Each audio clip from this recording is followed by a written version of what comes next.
One and let's go. It is Tuesday night, September, what is it? 28th? Let's double check. 28th, the year 2010.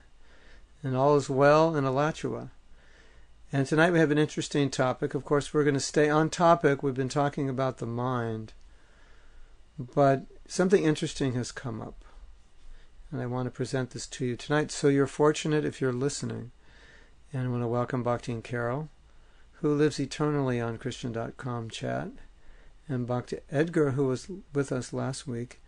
And somewhere out there, it looks like Manjesh may be floating around. And Om Ji. And others. If you're watching this, just click the chat button below, where you see me, and you can enter the chat, and you can ask questions, and you can have access to what others are speaking, or what others are chatting. So tonight we're going to talk about a topic that's rarely discussed in the relationship to the topics we've been discussing, and this is the topic of self-envy. And I want to explain a little bit why we're talking about this tonight. Well, many years ago I wrote an article.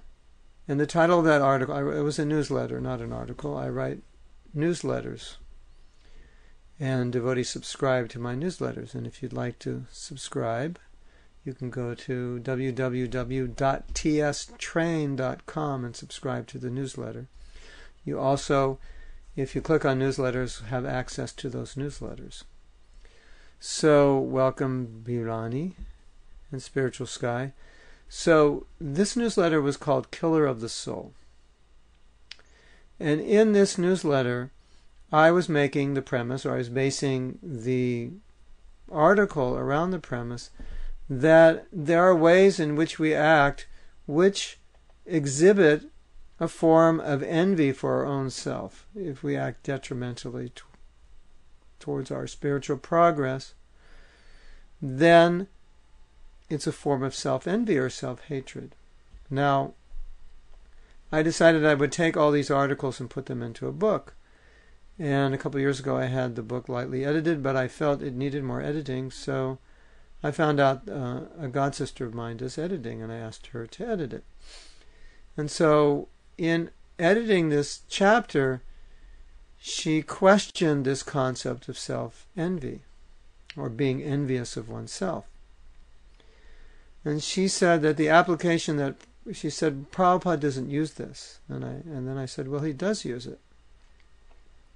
Because that's where I got the word. And she said, it sounds like some psychological term, and then you're trying to base it on Shastra. And I said, no, Prabhupada uses it. And so I gave her a quote. But the quote was not in relation to devotees. It was in relation to non-devotees. And she said, that's my point. Prabhupada doesn't use it in relation to devotees. And then I sent her some more quotes in which Prabhupada did use it in relation to devotees. But at the same time, I was taking what Prabhupada said about non-devotees and I was applying it to devotees. And she felt that was a bit of a jump. So we had some discussion. And I'll key you in, or I'll bring you into that discussion. But I wanted to read some of the things which I presented to her that form the foundation of the discussion. So it should be interesting, and you're, of course, as always, welcome to ask questions or make comments and take part in the discussion. So, generally or often how Prabhupada uses the word self-envy is in relation to people who are doing things which are sinful, which are undebatably sinful. And as a result of their sinful activities, they suffer. And therefore, they are doing activities which, in the name of benefiting them, or the name of making them happy, are causing them to suffer, either immediately or in the future, when they receive their karmic reaction. So therefore, Srila Prabhupada said that's an act of self-envy. Not only did Srila Prabhupada say that, but it's in the Bhagavatam, and I'll read the verse. And let me read the Sanskrit, because the Sanskrit contains words which describe self-envy. So this is from the Srimad Bhagavatam, 6th Canto, 16th chapter, text 42. Kakshemo nij parayo. Kriyan bharta swapara druha dharmena swadrohat tavakopaha parasampidhaya cha tata dharma. Translation: how can a religious system that produces envy of oneself and of others be beneficial for oneself and for them? What is auspicious about following such a system?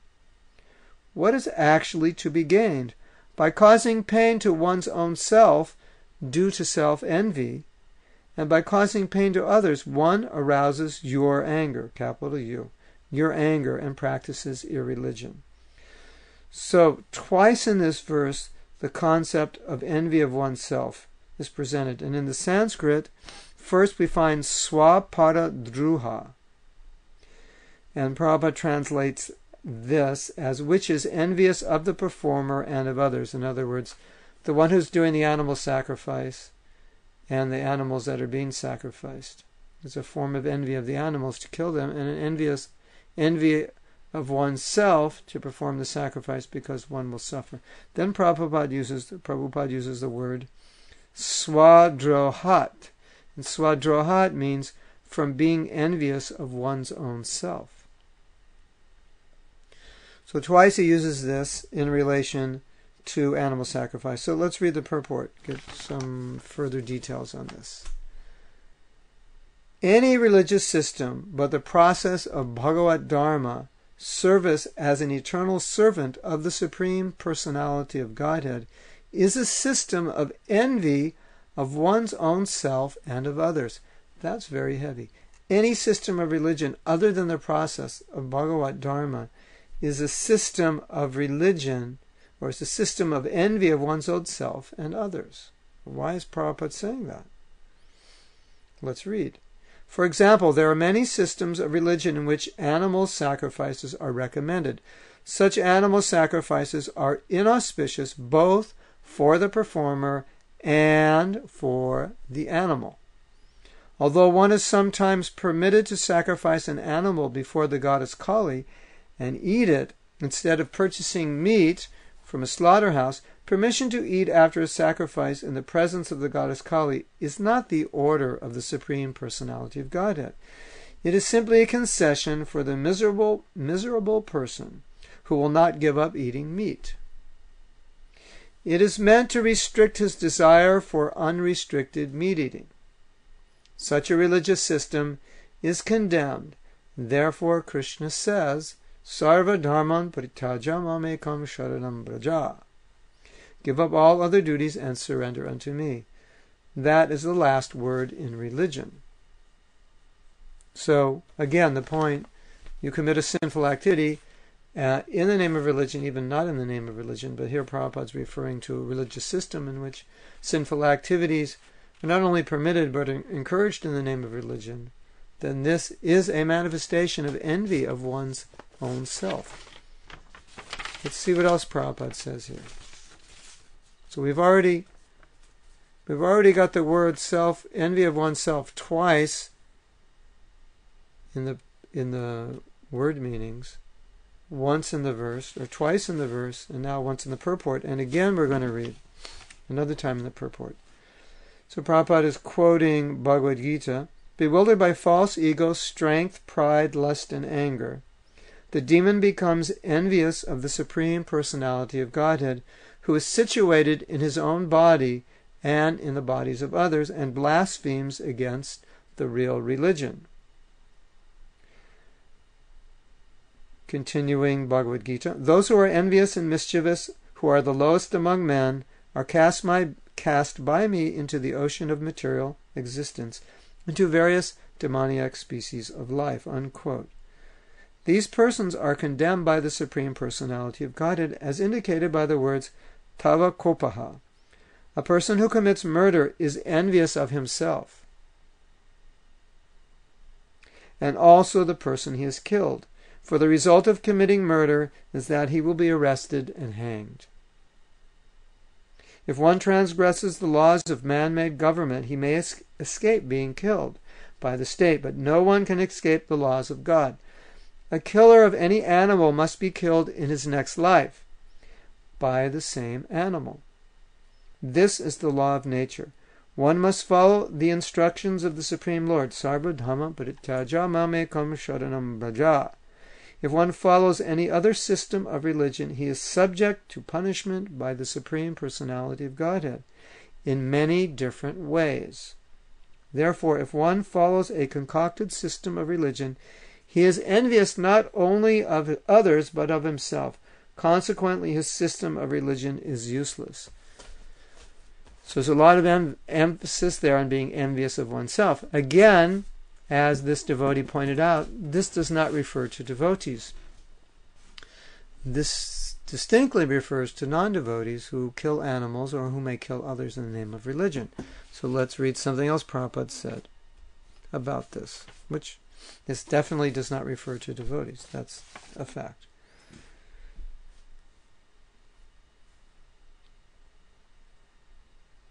Okay. Prabhupada. Yes, cheating others. This is a conversation. Yes, cheating others. Cheating himself. Just like this animal sacrifice. The man who is sacrificing, he is cheating himself. And he is cheating others also. Cheating, envious. Just like a man who is killing another man. So he is envious to himself, as well as the man whom he is killing. Both. I am killing somebody, he is being killed. I am envious, and I forget that I'll be killed. Then I am envious to me also. So, the Prabhupada is saying, by killing the other person, you're really killing yourself. So not only are you envious of that person, but because you're killing yourself, you're also envious of yourself. There's a saying, if you hold resentment towards another person, you should dig 2 graves, because you're killing them and you're killing yourself. So we have two distinct and very clear examples here of self-envy that are based on animal killing. And we as devotees don't kill animals. So therefore, we would say, well, this doesn't apply to us. And here's another example which appears not to apply to us either.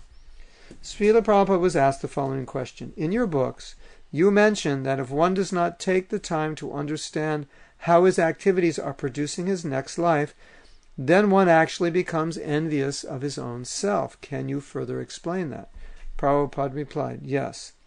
If he's going to become a dog next life, and if he does not take precaution, then is he not envying himself? So in other words, again, you're acting in a way which is detrimental to your spiritual progress. So you're acting in a way in which you're hurting yourself. So is that not envy of yourself?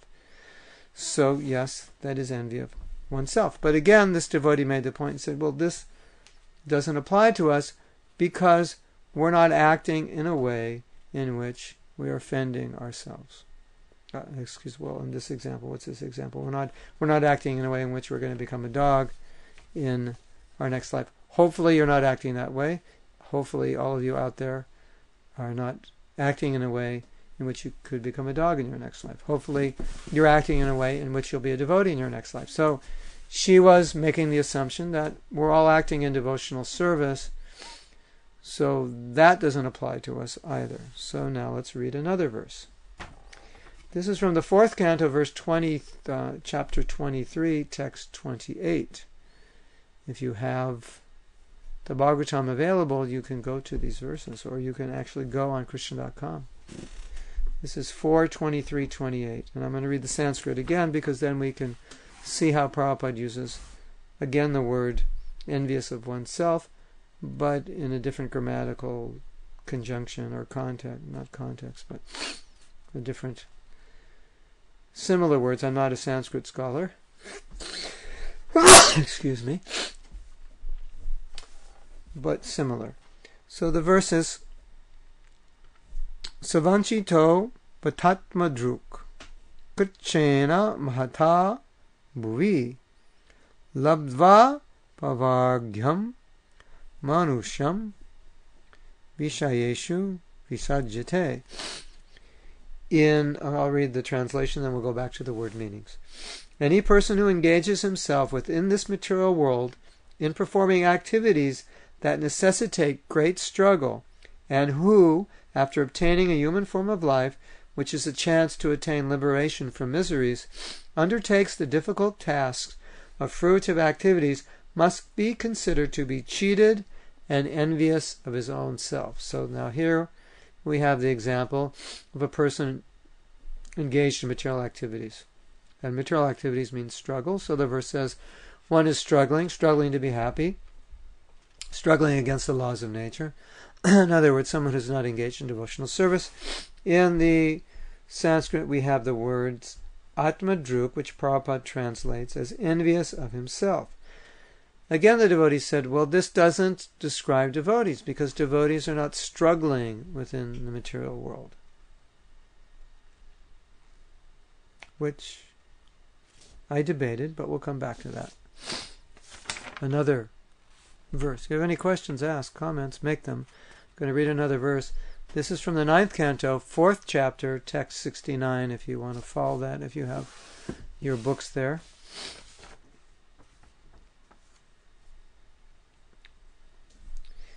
And I will read the Sanskrit again. Upayam katayishyami tava viprasvinishva tat shrinushva tat ayam hi atma bhi charaste yatastam yahi mam chiram sadushu prahitam teja parhartu kurute shivam. Translation. O Brahmana, let me now advise you for your own protection. Please hear from me. By offending Maharaj Ambarish, you have acted with self-envy. This is Lord Vishnu speaking to Durvasa after he offended Ambarish Maharaj. Therefore, you should go to him immediately without a moment's delay. One's so-called prowess, when employed against the devotee, certainly harms he who employs it. Thus, it is the subject, not the object, who is harmed. So here we have the same theme going around. That you do something, it's like a boomerang reaction. You do something, it was either aimed at harming another person, or maybe not consciously were trying to harm them. You were just going about your business, but you harmed another person.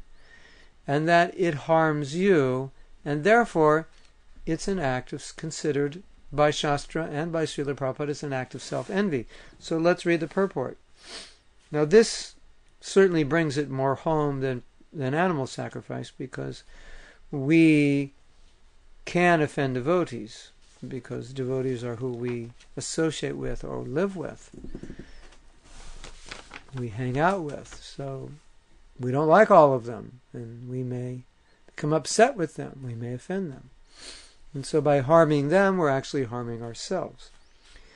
A Vaishnava is always an object of envy for non-devotees, even when the non-devotee happens to be his father. Of course, you could give the argument here that Durvasa is not a devotee. He's a saintly person, a yogi, but not a devotee.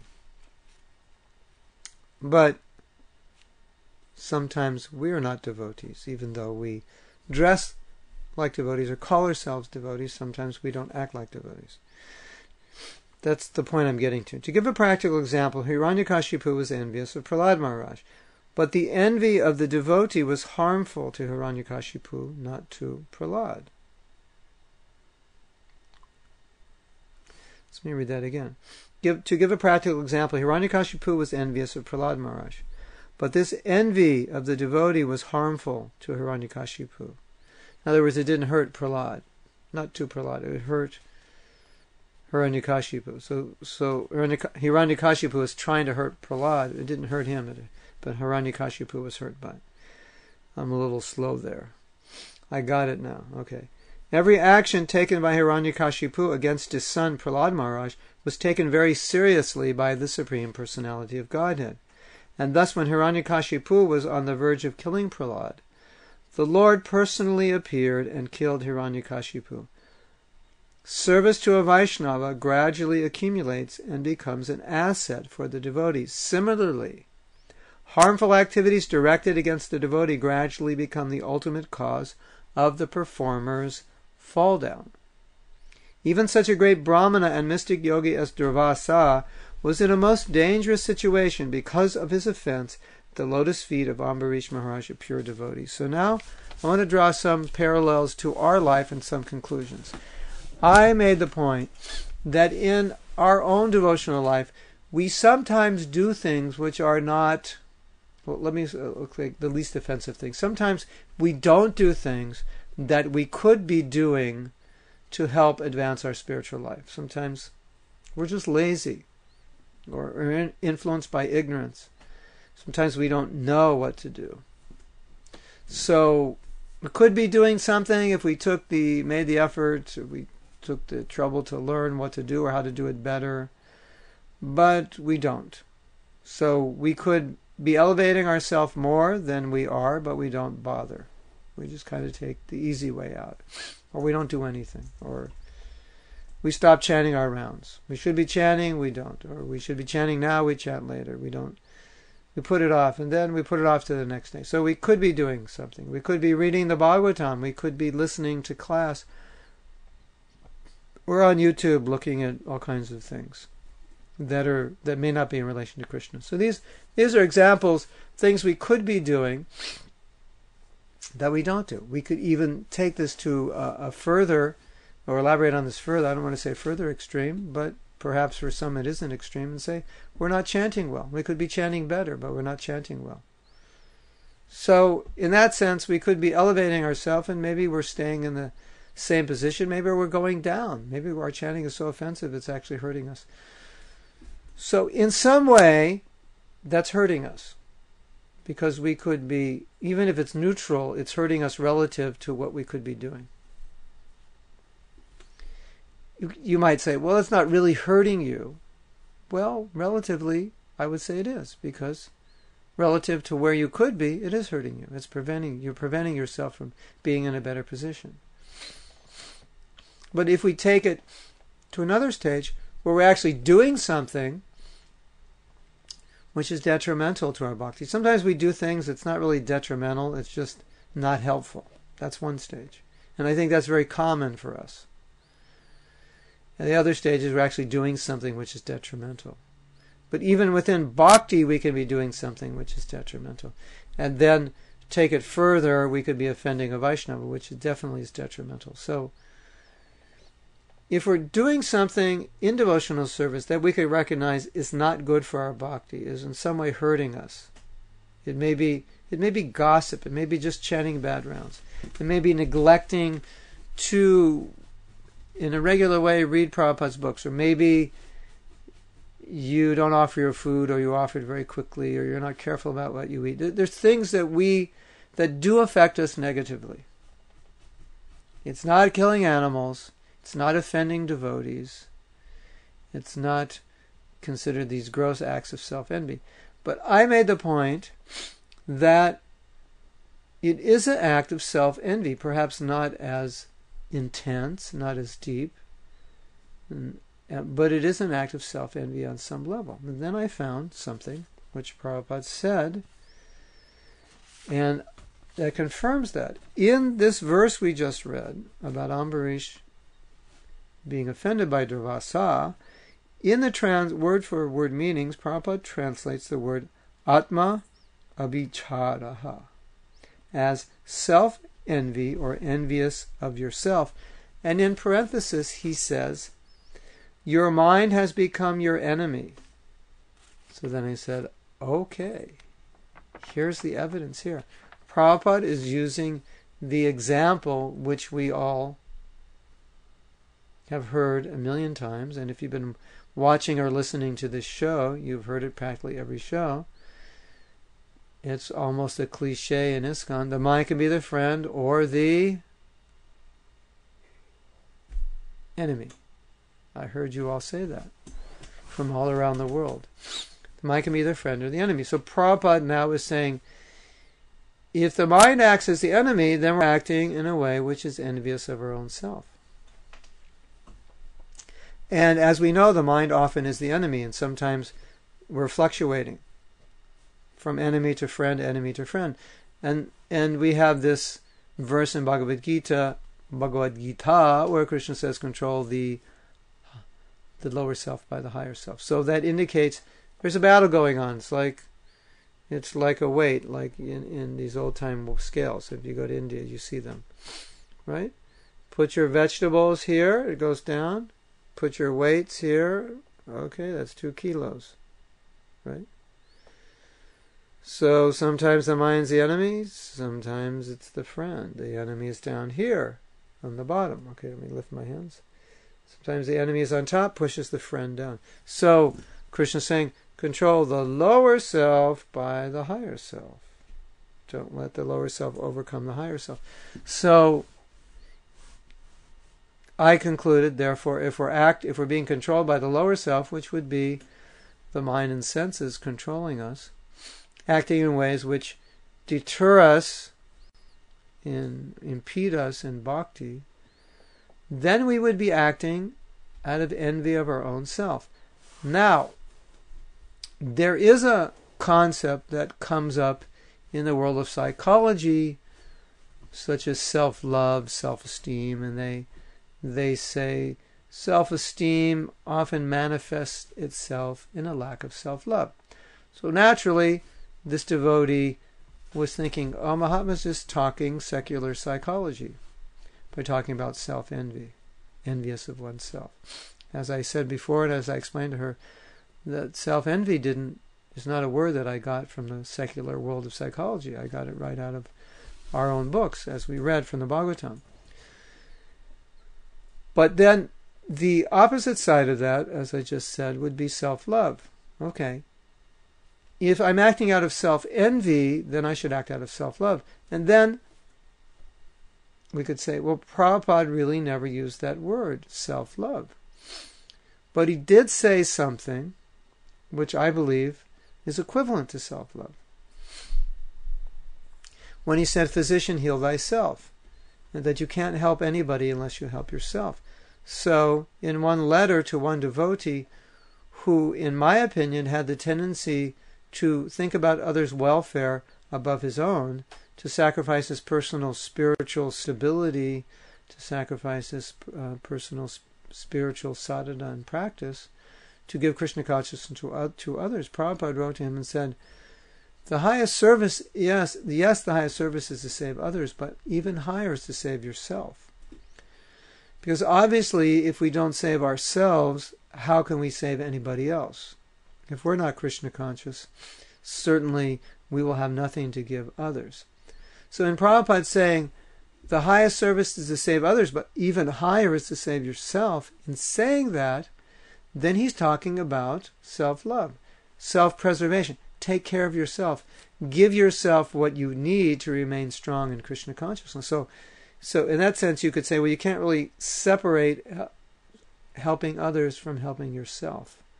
But helping yourself is foundational. It comes first, because without that, you won't be able to help others. So if we look at sadhana, for example, chanting 16 rounds, of course, you could go out and chant 16 rounds very loudly and liberate all the insects, the plants, and so forth. But generally, chanting japa is a personal activity. It's a personal vow we made, and when we made that vow, Prabhupada never made a stipulation that you should go chant japa very loudly outside to save all the fallen conditioned souls. But that chanting was for our own purification, our own liberation. So I think it's safe to say that's an act of self-love. And I think it's safe to say that all the activities of sadhana bhakti are acts of self-love, because they're all meant to uplift us, to purify us, to prepare us for our eternal relationship with Krishna. And even the activity of spreading Krishna consciousness, giving it to others, is also an act of self-love, because by helping others, we help ourselves. In fact, sometimes we can't help ourselves unless we help others. So in that sense, you could say, in the stage of Vaidhi Sadhana Bhakti, everything we're doing are acts of self-purification, which we require to uplift our consciousness to become more Krishna conscious. So therefore, they're all acts of self-love, which I'm contrasting to the concept of self-envy. And therefore, if we accept this premise, then we could say, in any way in which we impede those activities of bhakti, those activities of sadhana, in any way which we minimize them, avoid them, improperly execute them, it's an act, to some degree, maybe it's very subtle, to some degree it's an act of self-envy, because we're doing something that ultimately hurts ourselves. And the reason I'm making these points is that if you hone in on this concept and start to kind of measure your activities in terms of, is this really an act is this act beneficial to me? Is it actually helping me? Or is this act detrimental to me? You'll start to see this principle of self-love versus self-hatred or envy. Now, Prabhupada also uses the word killer of the soul, which was the name of this article. And then she said, that's so heavy. And she said that Prabhupada is referring to non-devotees who engage in material activities. They're killing the soul. But many people who have come to Krishna consciousness have at some point done something that has caused them to leave Krishna consciousness. So figuratively, that's also a killing of the soul. At least temporarily, they've killed their spiritual life. So again, it is as possible for us to be envious of ourselves or kill our soul as it is for non-devotees, because we can turn our backs on Krishna at any time. And it was nicely explained by Giriraj Swami in one japa retreat. He said that as we're chanting, of course we all know that as we're chanting we lose focus. And sometimes the mind just goes off to so many places, and then eventually we bring it back. Hopefully we bring it back. And then we bring it back and we focus on the holy name. And then the mind goes off. And it may even go off in ways in which we become somewhat antagonistic to bhakti. Maybe it's subtle, but in some ways where we're turning away from Krishna or revolting, or just distracted, or perhaps just bored. And boredom is a sort of, we could say, of turning of our back on Krishna, and just, I don't really want to be with you. So he was saying that one of the meditations that he has when he's chanting is that chanting is like this, is a microcosm of our relationship with Krishna, because we're going in and out all the time. We're chanting Krishna and then we're forgetting, and then we're coming back to the mantra and we're forgetting. So I like that example, and I'm saying the same thing. In a similar way, we can say coming in and out of Krishna consciousness is a manifestation of envy. Now Prabhupada said, as we all well know, that envy stems in our envy of Krishna. So, and because we're part of Krishna, if we're envious of anyway, acting envious of Krishna, then that means we're envious of ourselves. We're part of Krishna, and there's the relationship. The sweetest and most important relationship is between ourselves and Krishna. So if I'm envious of Krishna, then I'm envious of myself, because I'm running away from that relationship. Now another point that came to me that I made when this devotee was saying, well, most of what Prabhupada is referring to in terms of self-envy are non-devotees, and it's very clear. Durvasa is not a devotee, he offended Ambarish Maharaj. It's very clear. We're talking about cheating systems of religion. We're talking about animal killing.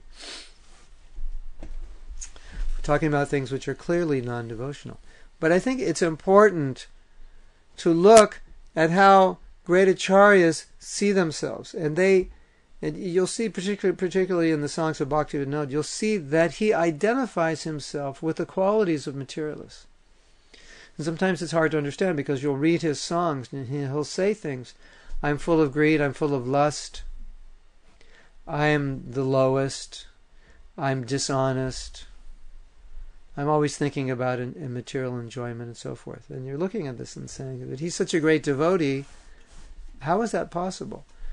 But it's possible because that's how he's thinking of himself.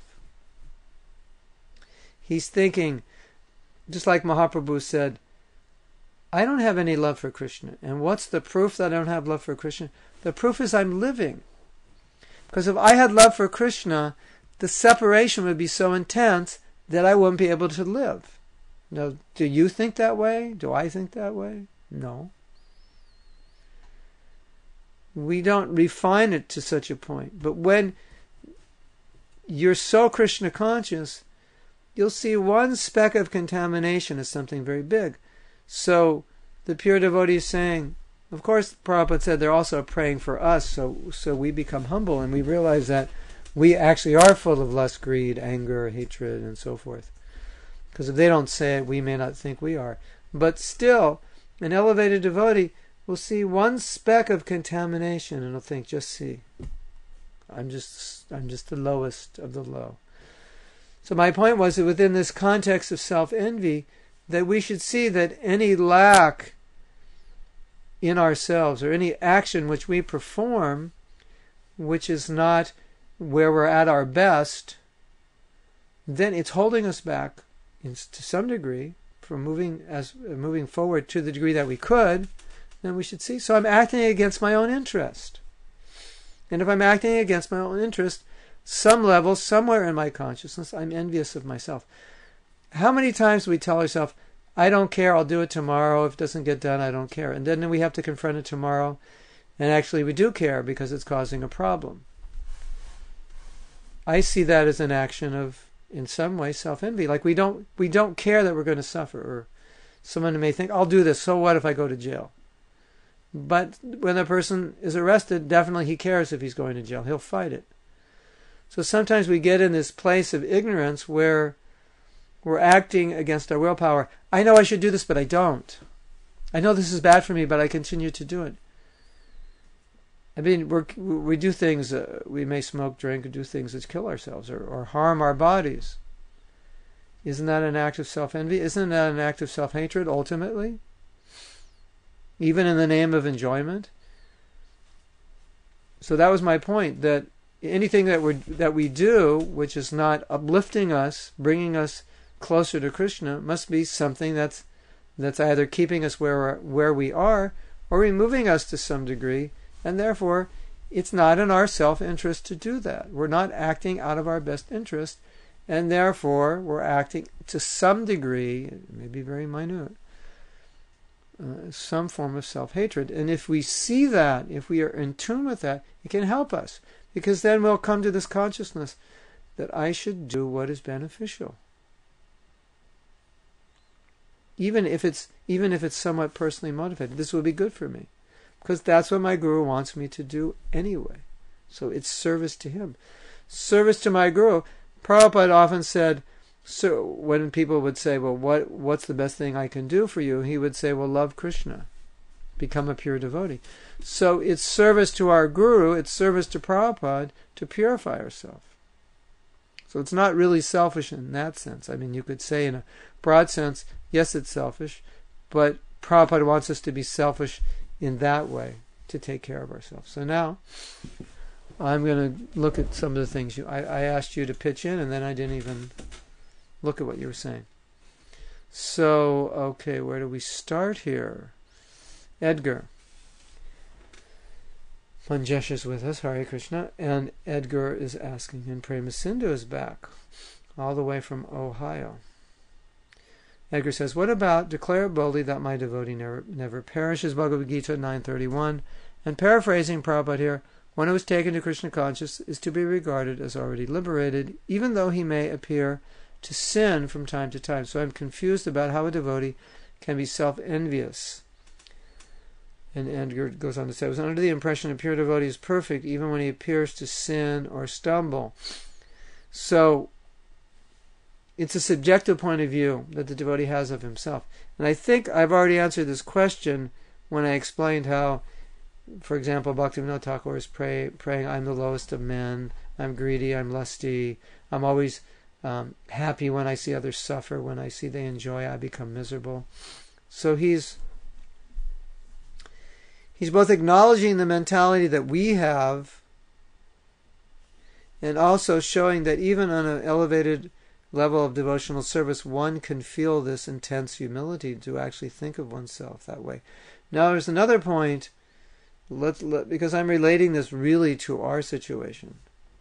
So the point is that the Prabhupada says in Bhagavad Gita chapter 7 that in the conditional stage we're basically non-devotees. In other words, our conditioning, our habits, if you just let us flow downstream, so to speak, what will we do? Unless we were raised as devotees our entire life and have practiced very strict sadhana, our natural tendency will be towards Maya. So that means our natural tendency may not always be within our self-interest. So that then again we go back to the example of the lower self, the higher self. So we're battling this demoniac side. The demon and the devotee live in the same body. So we're battling against this side which can take us away from Krishna and thereby engage us in doing things which are detrimental, or at least not beneficial. Now, in higher levels of bhakti, that's not an issue because one is now freed from the influence of the modes of nature. But again, look at what Mahaprabhu said. I don't have any love of Krishna. So even on this very high level, the highest level, Mahabhav, the humility becomes so intense that one thinks I don't have it. Of course, that's a transcendental emotion. It's a different thing than what we can relate to. But we can relate to the general principle in that we experience in this world, that, for example, the more you have something, the less you think you have it. It's only when you don't have much of it or know much about it that you think you know about it. It's like, well, that's why teenagers think they know everything, because they know so little about it. And so when they get older and they start learning about it, they realize the more they learn, the less they actually know. And so something similar happens in bhakti. For many of us, when we were young devotees, we actually thought within a few months we were going to be pure devotees. That's because we knew so little about the process of bhakti and what devotional service was. Thinking, yeah, within a few months I'll be self-realized, I'll be liberated, I'll be completely free from all desire for anything but Krishna. So then as you advance, you become more aware of your own frailties, your own lackings, your own contaminations. You find this, if you advance your japa, then you will realize how poorly you're chanting right now. But it's only by advancing that we realize the former condition that we came from. So by advancing more and more in bhakti, we can see, yes, I was envious of my own self. Or we may more clearly realize, I am envious of my own self. So it's even possible that a pure devotee has this subjective experience that he's envious of his self if he doesn't, because he feels that he's not fully surrendered to Krishna. But from our perspective, a more objective perspective, we see, no, that's not true. He is not envious of himself. He's fully engaged in devotional service. 100%. Not influenced by the modes of nature. So what we see, what he's experiencing, may be different. But for ourselves, certainly, we are battling with our minds on a regular basis. Sometimes it's a constant battle. It's always gnawing at us. And so therefore Prabhupada says that's a manifestation of self-envy, particularly if you act on that. And it's a potential manifestation of self-envy. And I would say, from my own experience, the way I experience the mind, it's sometimes when the mind is working against me, I just feel like alienated from myself. And I feel like, yeah, this mind is not interested in what I'm interested in. So the mind is envious of me, ultimately.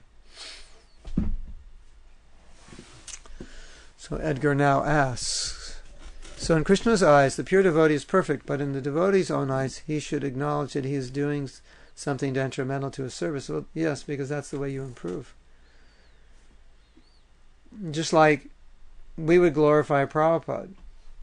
But Prabhupada would say, no, it's not, I haven't really done anything. It's just the mercy of my guru. I'm just an ordinary person. So that's how he was feeling about himself. You know, I'm not special. I have so many faults. Sometimes he would say, we all have faults. I have faults, you have faults. So you can say, okay, he's playing like an ordinary person. That may be there. Prabhupada has said that. But it doesn't discount the fact that Prabhupada may be feeling that way also, in his own humility, even though there is no fault. I have no love for Krishna.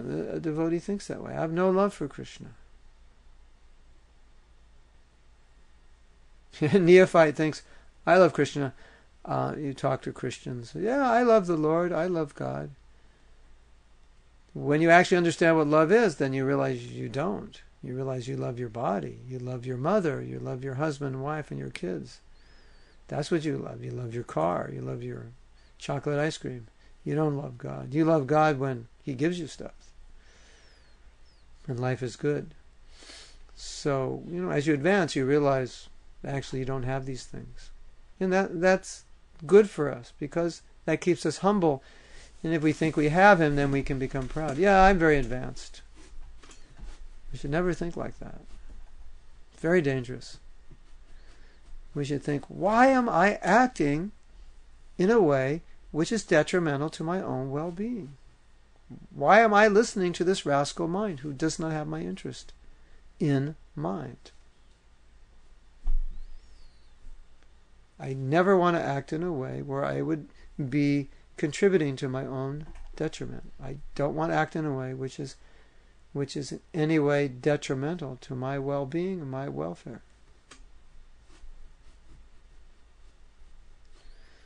So, I have noticed, and I know that devotees may not think of themselves in this way, but I've noticed that advanced devotees take very good care of their spiritual lives. And that's why they're advanced. And they may not think, oh, this is an act of self-love. But from our perspective, we see, yes, it is. Because they are taking care of their spiritual lives. They're careful. And right in Bhagavad Gita, Prabhupada said, Mahatma is careful to never put himself in a situation which would be detrimental for his realization of Krishna consciousness. So, very careful to take care of himself, because taking care of ourselves is a necessary service in our relationship to Krishna. Just like I'm a father, so it's important for me to take care of my health because my family, my wife and daughter depend on me. And if I don't take care of myself, it would disrupt the family. So my act of self-preservation is also an act of service. So you'll see advanced devotees take very good care of their spiritual lives. And it's an act of service to others. Service to others, you take care of yourself. They go together. And Edgar says, okay, I got it. Anyway, this is what I'm drawing out of what Prabhupada said here. It seems, it doesn't seem, but he's making it clear that if you do something to harm another person, it harms you. So now we're taking it to the point of say, well, if you do anything that ends up being harmful for you, then that must also be an act of self-envy, even if it's not harming anyone else. It's just harming you. It's harming your relationship with Krishna. So then in that sense, it is harming somebody else, because it's harming your relationship with Krishna. Or with your guru, because your guru wants you to have your relationship with Krishna. But Prabhupada said, the greatest service, what? Love Krishna. That's how you can serve me. The best service you can do for me is to love Krishna.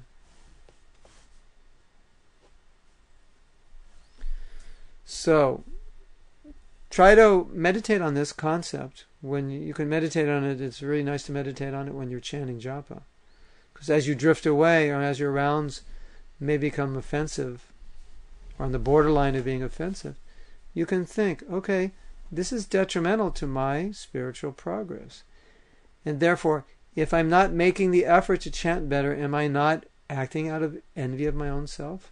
Is this not detrimental to my spiritual advancement? And thus, is this not an act of self-envy on some level? Am I not acting in a way which hurts myself? And that's the whole irony of the material world, that the pain and suffering that comes to us is self-created. I mean, unless an earthquake comes or this or that, you could say, well, it was your karma, you took birth in the material world and you destroyed somebody's house, so in this life you were meant to come back and be in an earthquake and your building falls out from under you. I mean, you could say that, but just in the more practical sense of what we see so much of the suffering we create is self-inflicted. We do things which end up causing us pain. And therefore, can't we say that's an act of self-envy? Particularly, we're wise enough, we're smart enough now to know what causes pain. I mean, we have both experience and we have Shastric knowledge. If I act in passion, Krishna says it's going to cause pain. There's no way around it. You suck on your lollipop, it's good. But at some point, it's going to give you a stomachache. That's happiness and passion. Krishna says that's our experience, we know it. So therefore, if we're acting that way, we're acting against our self-interest. That's the irony of the material world. We create our own misery in the name of enjoyment. That's happiness in the mode of passion. You create misery in the name of enjoyment because it always turns sour. And happiness in ignorance, which is where Prabhupada says most people in Kali Yuga are in ignorance, happiness in ignorance is always miserable. But you look at these great leaders, I don't know if they were great, you say great, but powerful leaders, Napoleon, Hitler, other ones that were attempting to conquer the world, who are now attempting to conquer the world today. And you look at all the anxiety they were constantly in order to build up their power and obtain world dominance, which is what they were trying to do. Right? Isn't that what Hitler was trying to do? Isn't that what Napoleon was trying to do? Who else was there? Who are Alexander the Great? So many. World dominance. There are people today who are planning how to take over the world. World dominance. The powerful people of the world. They want to dominate. There's so many things. There's so many things going on that we think are accidental in our society. They're not accidental. They're planned. Prabhupada has talked repeatedly about leaders, how demoniac they are. He said it, and I would sometimes think, oh, Prabhupada's exaggerating, give them some slack. And Prabhupada's not exaggerating at all. Look at the history of the world. Stalin's Mao Zedong, all these people.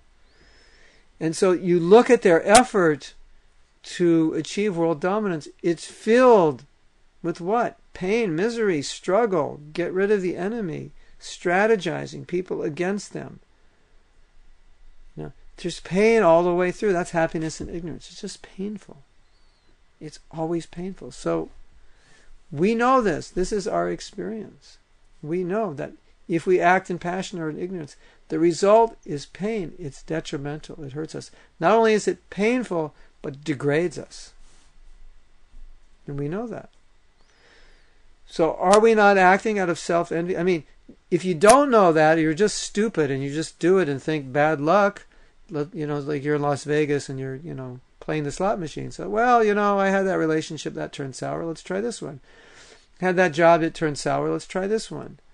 I went to this school, it wasn't good. Let's try this. You may just think it's the luck of the draw. You just may be dull. But we're not dull. We know that. We know by experience, and Krishna tells us. This is what happens when you try to enjoy your senses. So is that not an act of self-envy? You know it's bad for you and you do it? Come on. It is. So that's the paradox we're caught up in. That's the dilemma our lives are caught up in. This paradox of acting in a way in the name of enjoyment which hurts us. And ultimately, when we don't do our sadhana, we're thinking, this sadhana is painful. I don't want to do it. I have to get up early. I have to chant. I have to focus. I have to do. I'd rather be watching TV. I'd rather be surfing the internet, but I have to do this. I should read Bhagavatam, but I'd rather read the news. So it's difficult, isn't it? It's painful. It's not always easy. But it's always detrimental if we don't. So we all often want to just be lazy and just take the easy way out. It's trouble. It's easier just to lay back and do something that's not going to help you. And that's often why we do it. So my whole point of this topic is, if we are conscious, say, no, this is what I'm doing now. I'm really turning against myself. And if that thought awakens, it can help us sort out where we want to go to and how to get out of that situation. So, Spiritual Sky says, they want total control of us. Yes. Dear Prabhu, do you think the same people keep coming back and this is all predetermined? Can these people be stopped? Or is this supposed to be played out? I was wondering if some of these great demons are actually predicted in Shastra, because, it's obvious that not the average guy down the street is going to rise to positions of great world dominance and power like these people.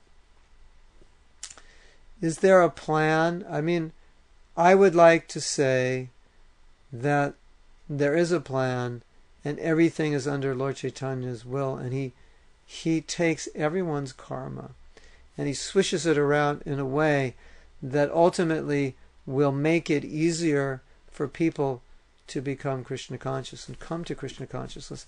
And I like to think of it in this way, and he's waiting for us to get it together so we can bring more people into Krishna consciousness.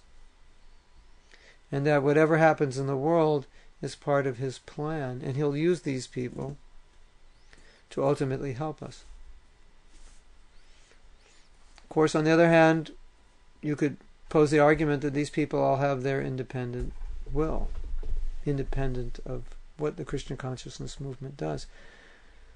Prabhupada talked about demoniac leaders, but he never told us to do anything other than spread Krishna consciousness. And the impetus that he gave us was by showing us that Krishna consciousness can actually help people, and these so-called leaders, misleaders, will never help people. So we're the only ones that can do it. So he would point out what they're doing just to show us, or just to convince us, that they're degrading people, that they're actually enemies, and that we have the knowledge, we have the information, and we have the process which can actually help people. So Prabhupada's solution was always go forward with Krishna consciousness. It was never to attack these people, never to try to psychoanalyze or politically analyze the whole thing. He would just kind of, blanket them over. He said, they're just enemies. They can't help anybody. And we have to be the ones, or we are the ones who can actually help people. And these people will destroy civilization. And we see that. They're only doing what Prabhupada said they would do. So when you see all these you hear about all these demoniac people and organizations and secret societies and things that these leaders plan to do, and just common things which sometimes come up that everyone's aware of, where they they want to put a ban on all vitamins and herbs, make them illegal, or you have to get prescription, or they Monsanto wants to rule the world, control the food. You can't grow your own seeds. Monsanto, you only can buy Monsanto seeds. You can't grow your own. Control, these people, they're trying, they all have their schemes to control the world, create diseases, get rid of masses amounts of people, So, you can look at this stuff and say, ultimately Prabhupada predicted all this because he said that these, demoniac leaders are ruthless. And then so you have these examples, your Kamsas and so forth. That's what they were all about. They were about personal power and dominance. It's not about money, it's about power. They all have the money. It's about power and dominance, control. So Prabhupada once said, if they knew what I was doing, they would kill me. Because Prabhupada is going right against the grain of the demoniac world controllers. So who these guys are, all we can say is they're demons. They're big demons, but not as big as the demons that Krishna faced. They're not that big. They're not that powerful. And Prabhupada seemed to think that if we enthusiastically spread Krishna consciousness, we could save the world. People would come to us. They would see things from our perspective. So that's where the power lies. Good and evil are always fighting. So our impetus in learning about what misleaders are doing should be to become examples ourselves and help other people as much as we can so that they won't have to suffer under misleaders.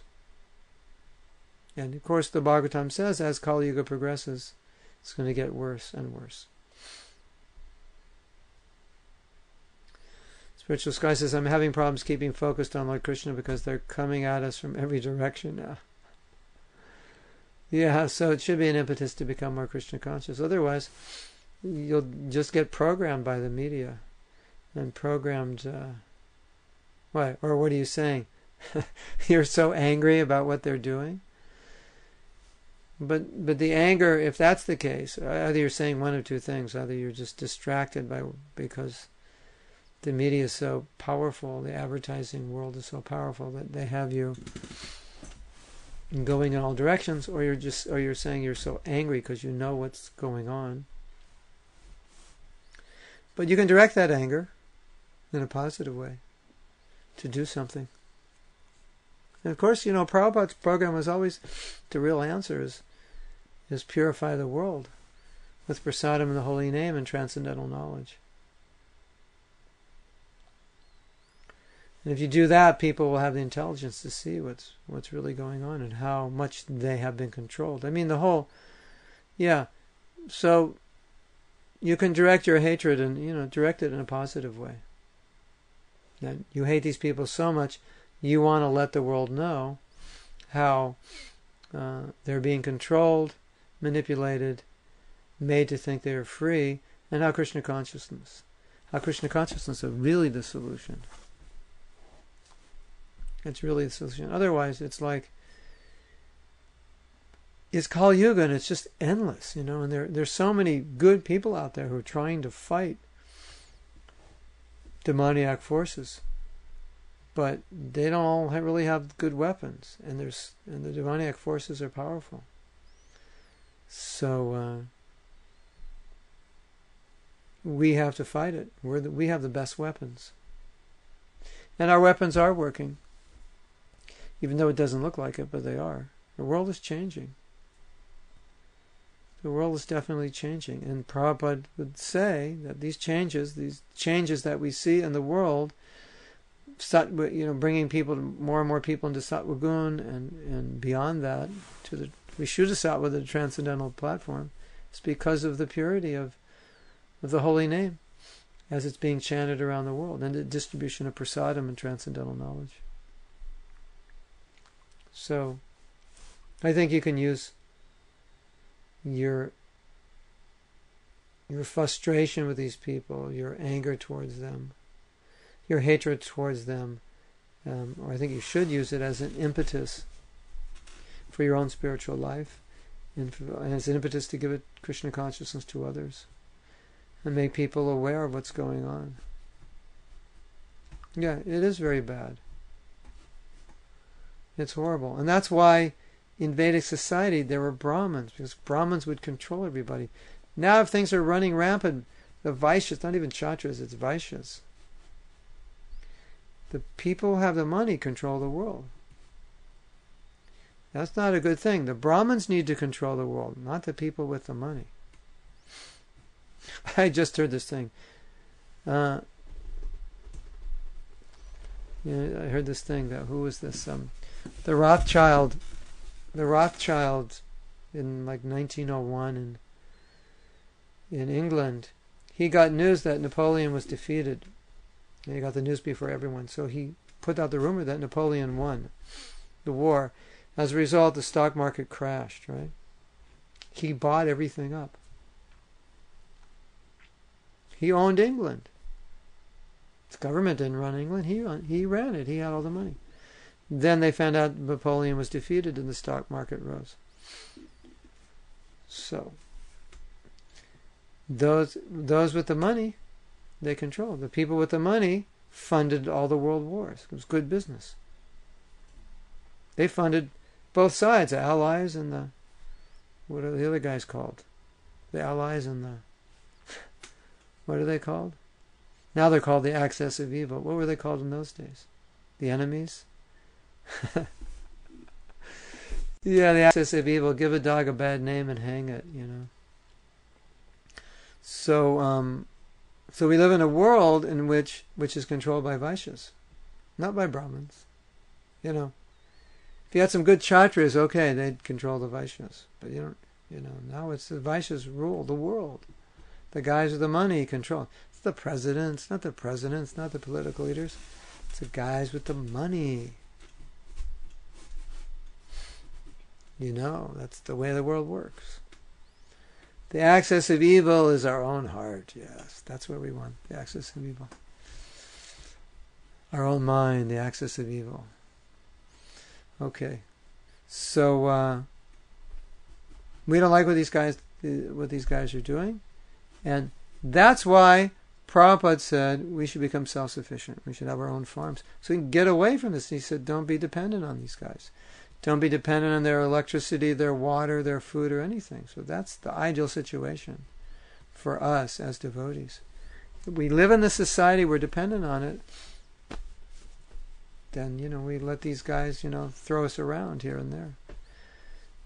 Stock market goes up, stock market goes down, unemployment goes up, goes down. It's all these guys, they know. We're going to go to Iran, we're not going to go to Iran. It's not like this is in the hands of Obama. It's a much higher, goes much higher up. So Prabhupada's idea is, get away from this whole thing. Then we won't be dependent on them. We won't be until the world can blow up, and there we are. We're living in our communities. We're happy campers. We're chanting Hare Krishna. We're okay. And then he said, then people will want to come and join us because the world will get so bad. People will be taxed to in such a way they'll run away from the leaders. It was up to Monsanto. You don't buy their seeds, you can't grow anything. You don't buy their fertilizer, which will give you cancer anyway. Their weed killer will kill the weeds. It'll also kill you at the same time. It's demoniac. It's really demoniac. So, if you look at all this stuff and you see what Prabhupada said, he was definitely get out of the system. Don't depend on it. But that's a big job, and we're not being successful at it yet for many reasons.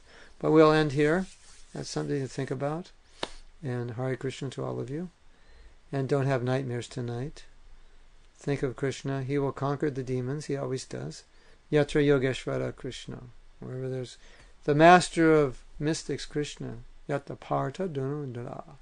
And wherever there's Arjuna, there will always be Vijaya, victory. So do not fear. Hare Krishna.